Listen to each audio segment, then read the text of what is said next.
Un mot. Là, nous sommes devant une représentation d'une histoire de la Bible que vous connaissez, de la femme malade depuis 12 ans, et qui a saisi l'opportunité. Je voudrais, en cette matinée, m'adresser à toi. Amen. Que tu puisses saisir l'opportunité que le Seigneur te donne. Alléluia. Cette femme a voulu saisir l'opportunité. Amen. C'était ce moment où il fallait qu'elle soit bénie. C'était ce moment où il fallait qu'elle puisse toucher Jésus, le bord de son vêtement. Amen. Et ce qu'il y a de merveilleux, il dit que le trône très élevé dans Ésaïe 6, il dit que les pans du vêtement du Seigneur remplit le temple. Le trône d'Ésaïe 6 qui touche la terre au ciel, c'est la croix. C'est l'œuvre de la grâce. Alléluia. Et laisse-moi te dire que la croix a rempli le temple. C'est-à-dire a accompli toute la volonté de Dieu. Cette femme a touché le bord du vêtement du Seigneur. C'était les franges que chaque juif avait au coin de leur robe. Ils avaient ce qu'on appelle en hébreu tzitzit. Et je voudrais juste parler de ça. C'était ce que la Torah avait ordonné. Chaque juif devait le posséder. C'était un rappel des commandements de Dieu. Parce qu'on devait se rappeler sans cesse des commandements de Dieu. Comme le dit le psaume, ta parole est une lampe à mes pieds.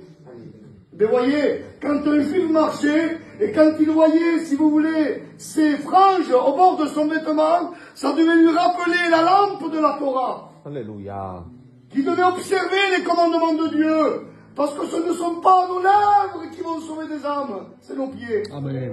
Ce sont beaux les pieds de ceux qui annoncent l'évangile. Amen. Amen. Et le mot tzitzit en hébreu, c'est un mot un peu bizarre. Ça veut dire bien sûr un signe, quelque chose d'éclatant, quelque chose qui est là pour, si vous voulez, qu'on puisse y attacher de l'importance. Mais on trouve une racine dans le cantique des cantiques, quand il dit que le bien-aimé regardait à travers le treillis de la porte. C'est le mot regarder aussi, tsut en hébreu. Alors je voudrais qu'on comprenne. Les tzitzit, vous en verrez à Jérusalem, ils ont 7 fils blancs et un fil bleu. Le fil bleu, en hébreu, techelet. C'est la couleur du Messie. Pourquoi? Le Messie était celui qui devait descendre du ciel. Jésus a dit, personne n'est monté au ciel, si ce n'est celui qui est descendu du ciel. Amen. Jésus est le Messie. Et ce cordon Techelet qui devait venir pour sauver l'humanité. Et je voudrais, à cette journée, que tu comprennes le symbolisme extraordinaire de ce moment-là. Amen. Tzitzit est une racine qui veut dire aussi regarder.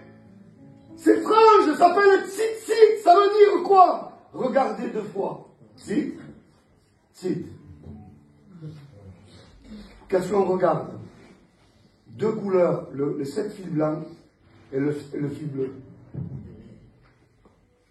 Et je voudrais attacher ton attention, que tu attaches ton attention 2 secondes. Pourquoi tzitzit? Le Seigneur te dit, regarde une fois, tu es devant la blancheur de Dieu. Quand on regarde la sainteté de Dieu, on se retrouve perdu et pécheur. Alléluia. C'est vrai. Oh Dieu. C'est vrai. C'est ce qu'a subi Ésaïe quand il voit les pas du Seigneur remplir le temple. Il dit, je suis perdu. Mais le Seigneur te dit, attends, tu te trouves perdu? C'est bien. Regarde, cite une 2e fois. Il y a la solution. Et c'est ce qu'Ésaïe dit. Je suis perdu, mais un des séraphins vola vers moi et prit une braise sur l'autel.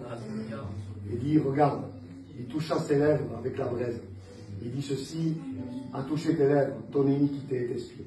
Gloire à Dieu. Gloire à Dieu. Simplement ça.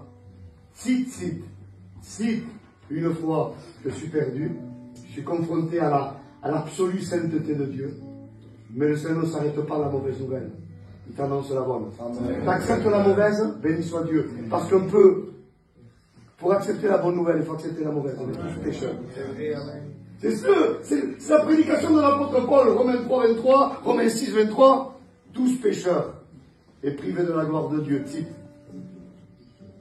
Mais nous sommes gratuitement justifiés par la rédemption qui est en Jésus-Christ. Tzit. Le salaire du péché, c'est la mort. Tzit. Mais le don gratuit de Dieu, c'est la vie éternelle. Tzit.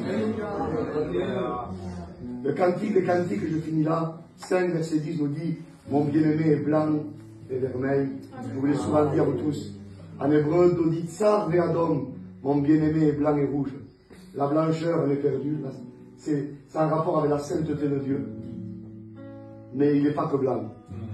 Il est rouge. Alléluia. Amen. Et le sang de Jésus est ici ce soir, à cette journée. Pour celui qui reconnaît sa misère. Il est venu annoncer une bonne nouvelle au malheureux. Le malheureux, c'est celui qui reconnaît son état.